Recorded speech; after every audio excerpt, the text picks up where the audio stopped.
ሰላም ክቡራንና ክቡራት የቻናሌ ተከታታዮች እንዴት ናችሁ? ሰላም ናችሁ? አለው ዛሬ የመጣሁት አንድ ርዕስ ይዤ ነው እንድንወያይበት እናንተም ሀሳባችሁን እንድትሰነዝሩበት ስለፈለኩኝ ነው። ድህነት ምንድነው ለእናንተ? ለኔ እንደሚከተሉት ነው። ድህነት ያው እንደምታውቁት ድህነትን ሰዎች በተለያየ መንገድ ሊገልጹት ይችላሉ። ለጊዜው የሰዎችን የድህነት ገለጻ ልተውና ራሴ ድህነትን የምረዳበትን ሀሳብ ላቅርብ። እንግዲህ ድህነት ለኔ የሰው ልጅ ከተፈጥሮ ሕግ በታች ሆኖ ራሱን ከሁሉ የተናቀ አድርጎ የሚያይበት መንገድ ነው።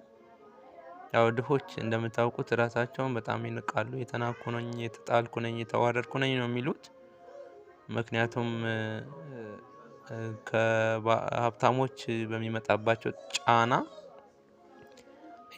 የበታች ሆነው ነው የሚታዩት ማለት ነው። ከዛ እነሱም አምነው ለመቀበል ይገደዳሉ ነገሮችን ለማግኘት ሲሉ ማለት ነው። ድህነት ይሄ ነው።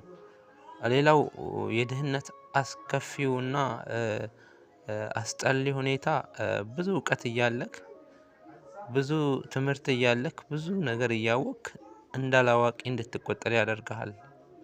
ያ ማለት አንድ ሀብታም ቢሰድብክ፣ ቢከስክ፣ ቢያንገላታክ ምንም ድሃ ስለሆንክ ምንም ነገር ማድረግ አትችልም። ምክንያቱም ብር ከሌለክ ብትከሰውም አትረታም። ወደ ሕግም ብታቀርበው እንግዲህ ከብር የተነሳ ከሀብቱ የተነሳ ያሸንፋል። የሐሰት ምስክሮችን ያቀርብብሃል። ስለዚህ ድህነት በጣም አስከፊ ነው ማለት ነው። ድህነት ሰላምታ ብታቀርብ ሰላምታ እንዳይሰማ ያደርጋል። ድህነት ብታለቅስ አላቃሽ እንድታጣ ያደርጋል። ብቻህን ነው የምታለቅሰው፣ ማንም አያላቅስህም። ብትወድቅ ማንም አያነሳህም፣ ምክንያቱም ድሃ ነህና። ሌላው ማንም እንዳያይክ ያደርጋል። ድሃን ዞሮ የሚያይ የለም። ሰው ሁሉ ሀብታምን ነው የሚከተለው። ጓደኛ አታገኝም ድሃ ስለሆንክ። የድሃ ጓደኛ ተብሎ ስለሚፈረጅ ያ ሰው ይሸሽሃል። ድህነት በችግር ጊዜ የሚረዳ እንዳይኖር ያደርጋል።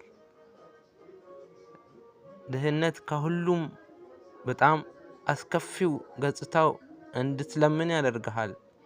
ምክንያቱም ለመኖር የግዴታ ማግኘት አለብህ። ለማግኘት መለመን አለብህ ማለት ነው።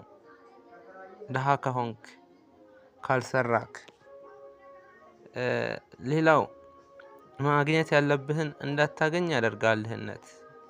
መብላት ያለብህን እንዳትበላ ያደርጋል ድህነት። መልበስ ያለብህን እንዳትለብስ ያደርጋል ድህነት። ድህነት እውቀትን ይሸፍናል። ድህነት እምነትን ይሸፍናል። ድህነት አቅመ ቢስ ያደርጋል። እንደፈለክ የፈለከውን ነገር አታደርግም። እንደፈለክ አትወጣም፣ አትገባም። እንደፈለክ አትናገርም። ድሃ ከሆንክ እንደፈለክ አትናገርም። እንደፈለክ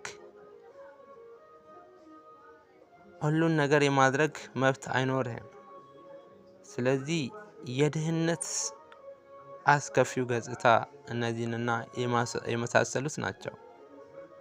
ስለዚህ ቀጣይ ላይ ውድ የቻናሌ ተከታታዮች ድህነት ከምን ይመጣል የሚለውን እናያለን። ከዛም አስከትለን ድህነትን እንዴት ማስወገድ እንችላለን ወይም ደግሞ ከድህነት እንዴት ልንወጣ እንችላለን ወደሚለው እንሄዳለን። ለጊዜው በዚሁ አበቃለሁኝ። ስላዳመጣችሁኝ አመሰግናለሁ።